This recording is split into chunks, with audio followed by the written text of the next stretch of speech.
नमस्कार मैत्रिणींनो, मंजू क्रिएशनमध्ये तुमचे सर्वांचे स्वागत आहे. तर आज तुम्हाला मी दोडक्याची आमटी ही रेसिपी दाखवणार आहे. तर चला मैत्रिणींनो, आपण आता ही दोडक्याची रेसिपी मी कशी करते हे तुम्हाला मी आज दाखवत आहे. आता मी इथं 2 माणसांसाठीच ही आमटी करत आहे, त्याच्यामुळे मी एकच दोडकं घेतलेलं आहे. तर आता हे दोडक्याची वरची साल काढून आपण आता हे बारीक चिरून घेणार आहोत. तर चला आपण ह्या दोडक्याची साल काढून घेऊया आणि ते बारीक पीसमध्ये कट करून घेऊया. तोपर्यंत आपण दोडक्यासाठी मी कोणता मसाला बनवला आहे हे तुम्हाला मी सांगत आहे. आता या दोडक्याच्या आमटीमध्ये टाकण्यासाठी मी एक वाटण बनवलं आहे. त्यामध्ये मी खोबरं, शेंगादाणे, लसूण, यामध्ये मी खोबरं, शेंगादाणे, लसूण मिरा हे घेतलेलं आहे. आणि आता आपण त्यामध्ये आपण जी दोडक्याची साल काढली आहे ती त्या वाटणामध्ये मी टाकून परत हे वाटण फिरवून घेणार आहे. या सालीचा पण आपण या आमटीमध्ये वापर करणार आहोत. आता हे दोडके आपण चिरून घेतलेले आहे बारीक, आणि त्याची साल ही त्या वाटणामध्ये टाकून मी बारीक करून घेतलेली आहे. चला आता मग मैत्रिणींनो, आता गॅसवर मी एक कुकर ठेवलेला आहे आणि या कुकरमध्ये अर्धी पळी तेल टाकून घेतलं आहे. आता आपण त्याची फोडणी करून घेऊया.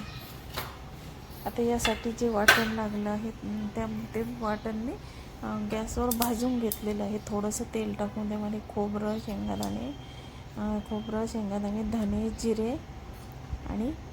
जिरे आणि लवंग आणि मिरी, एकच लवंग मिरी वापरली आहे मी त्यामध्ये. आणि हे सर्व वाटण मी भाजून घेऊन मिक्सरला लावून घेतलेलं आहे. आणि आता त्या वाटणामध्येच मी या शिरा टाकून बारीक करून घेतलेल्या आहे. शिरामध्ये खूप जीवनसत्व असते, त्यामुळे हे वरच्या ज्या शिरा निघतात ते टाकून द्यायचे नाही. आता फोडणीमध्ये मी कांदा, लसूण मसाला, मिरची पावडर आणि हळद टाकून घेतलेली आहे. आता त्यामध्ये दोडके टाकून आपण थोड्या वेळ ते सर्व व्यवस्थित हलवून असे वाफ येईपर्यंत ठेवूया थोड्या वेळ. आता त्याच्यामध्ये ते वाटण टाकूया आणि थोड्या वेळ आपण ते परतून घेणार आहोत. मी वाटलेलं वाटण त्यामध्ये टाकलं आणि आता हे थोड्या वेळ परतून घेणार आहे.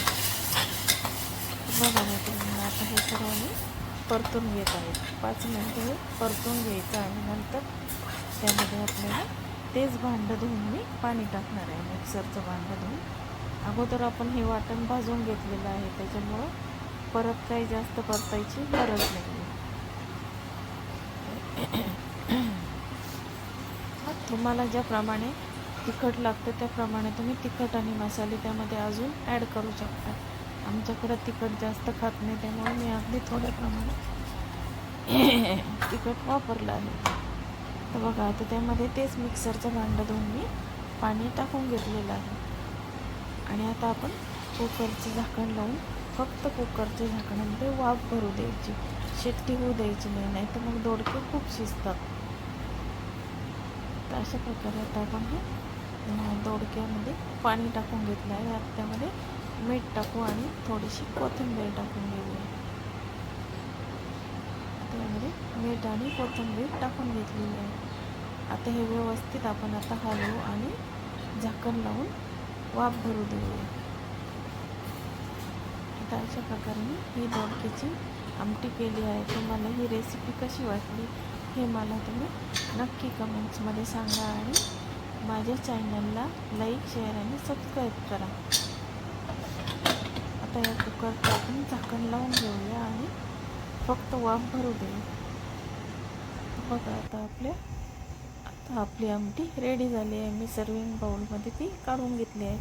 ती खायला पण खूप टेस्टी लागते आणि दोडक्याची साल टाकल्यामुळं त्याला घट्टपणा पण येतो.